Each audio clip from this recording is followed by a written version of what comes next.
సంజు శాంసన్ మరోసారి వీర కొట్టుడు కొట్టాడు. సూపర్ ఫామ్ ను కొనసాగించాడు. వెస్టిండీస్ తో మ్యాచ్ లో మాదిరిగానే ఇంగ్లాండ్ పైన రఫ్ ఆడించాడు. క్రీజ్ లోకి వచ్చినప్పటి నుంచే కాన్ఫిడెంట్ గా బ్యాటింగ్ చేశాడు. ఇంగ్లాండ్ బౌలర్లపై విరుచుకుపడ్డాడు. పవర్ ప్లేలో భారీ షాట్లతో విరుచుకుపడ్డాడు. అభిషేక్ శర్మ మరోసారి ఫెయిల్ అయిన సంజు శాంసన్ మాత్రం బాధ్యత తీసుకుని బ్యాటింగ్ చేశాడు. సెల్ఫ్లెస్ గేమ్ ఆడేశాడు. ఇషాన్ కిషన్ తో కలిసి మెరుపులు మెరిపించాడు. జస్ట్ 26 బంతుల్లోనే హాఫ్ సెంచరీ సాధించాడు. ఆ తర్వాత కూడా దూకుడు కొనసాగించాడు. మెరుపు షాట్లతో ఇంగ్లాండ్ బౌలర్లను ఉక్కిరిబిక్కిరి చేసేశాడు. అయితే రెండో వికెట్ కు 97 పరుగులు సాధించాక ఇషాన్ కిషన్ పెవిలియన్ చేరాడు. ఇషాన్ కూడా క్రీజ్ లో ఉన్నంతసేపు అలరించాడు. ఫియర్లెస్ గేమ్ తో కట్టిపడేశాడు. 18 బంతుల్లోనే ఇషాన్ కిషన్ 39 పరుగులు సాధించాడు. ఇషాన్ ఇన్నింగ్స్ లో 2 4లు 4 సిక్సర్లు ఉన్నాయి. మరో ఎండ్లో శాంసన్ మాత్రం టాప్ గేర్ లోకి దూసుకుపోయాడు. సెంచరీ దిశగా కదిలాడు. అయితే మూడో వికెట్ కు 43 పరుగులు జోడించాక సంజు శాంసన్ అవుట్ అయ్యాడు. శాంసన్ 42 బంతుల్లో 89 పరుగులు సాధించాడు. 211కు పైగా స్ట్రైక్ రేట్ తో అలరించాడు. సంజు శాంసన్ ఇన్నింగ్స్ లో 8 4లు 7 సిక్సర్లు ఉన్నాయి. సంజు శాంసన్ అవుట్ అయ్యే సమయానికి టీమిండియా 13.1 ఓవర్లలో 160 పరుగులు సాధించింది. ఈ దశలో క్రీజ్ లోకి వచ్చిన శివం దూబే కూడా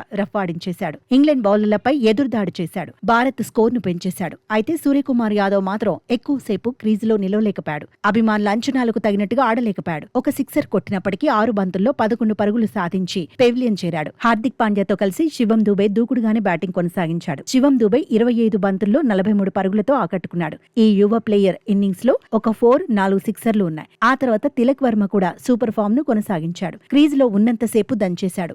7 బంతులు ఎదుర్కొన్న పాండ్యా సైతం మెరుపులు మెరిపించాడు. దీంతో భారత్ స్కోరు 250 పరుగులు దాటింది. 20 ఓవర్లలో 7 వికెట్లకు 253 పరుగులు సాధించింది. హార్దిక్ పాండ్యా 12 బంతుల్లో 27 పరుగులు చేశాడు. మొత్తంగా భారత్ భారీ స్కోర్ ని సాధించగలిగింది.